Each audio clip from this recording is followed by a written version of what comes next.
Good afternoon, Jets Nation. Welcome to the Jets Show. It is week 6. This week we played the Green Bay Packers, who are currently 3-2. They lost overseas last week to the New York Giants 27-22, while your New York Jets are also 3-2, picking up their third win of the season last week against the Miami Dolphins 40-17.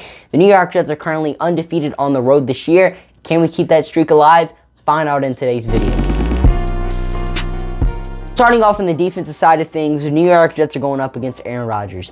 He's one of the best quarterbacks in NFL history, and for the past 2 years, he's been the league's MVP. But so far this season, it doesn't look like he's going to make the three-peat. He's only passed for 1,157 yards, 8 touchdowns, 3 interceptions, which by no means is a bad stat line, but it's also not exactly amazing. It's kind of middle of the pack. The Packers wide receivers aren't exactly the best this year, and the New York Jets secondary has done really well this year. Sauce Gardner and DJ Reed have been absolutely locked down this season, and I feel like that lockdown performance continues this week. The big thing on defense this week is going to be whether or not we could stop the Packers' rushing attack.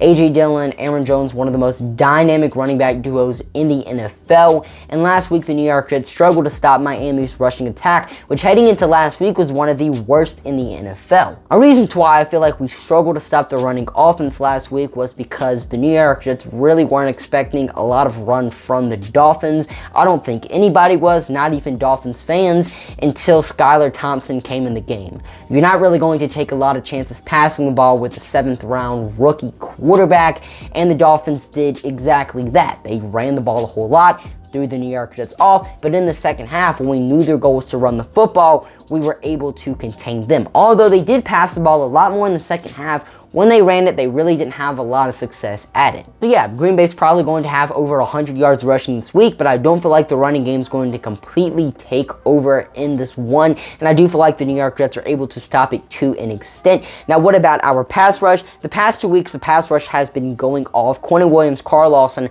popping off. Carl Lawson had the most hits by an edge rusher in Jets history last week. He had a huge week. He's currently tied in the NFL for the second most quarterback hits.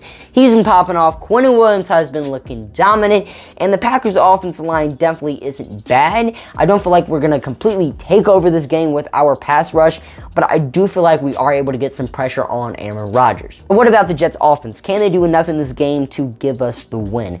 Well, first off, Green Bay's defense is the 5th best unit in the NFL, but I do feel like they're a little overrated. The reason why they're ranked so high is because their passing defense is currently the 2nd best unit in the NFL, but it's really overrated. The quarterbacks they played so far this season and the passing attacks really haven't been that good. Week 1, they struggled to stop a really good passing attack in the Minnesota Vikings with Justin Jefferson, Kirk Cousins.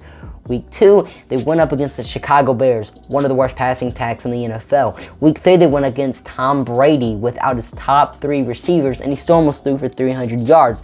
Week 4, they went up against a 3rd-string quarterback in Bailey Zappi, and Week 5, they went up against Daniel Jones in that crippled Giants wide receiver room. A lot of people are definitely counting out the Jets passing offense in this game, where we have the best wide receiver room Green Bay's faced since week 1, and I definitely feel like we're able to have some success passing the ball in this game. Now, what about running the football? Teams have ran for an average of 126 yards against Green Bay this season. The run offense was unstoppable last week against the Miami Dolphins, and I feel like Breece Hall, Michael Carter are able to have good performances in this game as well. And are the Jets able to keep Zach Wilson protected? So far in the season, the Packers have 12 sacks. They have one of the better pass rush units in the NFL. The Jets' offensive line has been stepping it up big ever since Zach Wilson has came back, but I do feel like they are able to bring some pressure on him, and I do feel like it affects his play a little in this game. So are the New York Jets able to pull off the upset in this one? The Packers are currently 7-point favorites in this game.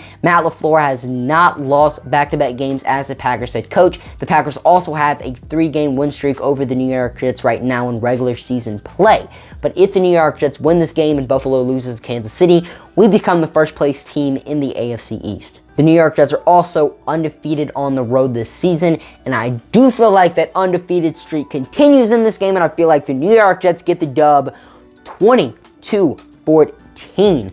Thank you guys for watching this video. If you enjoyed it, let me know down below in the comments. Do you think the New York Jets are going to win?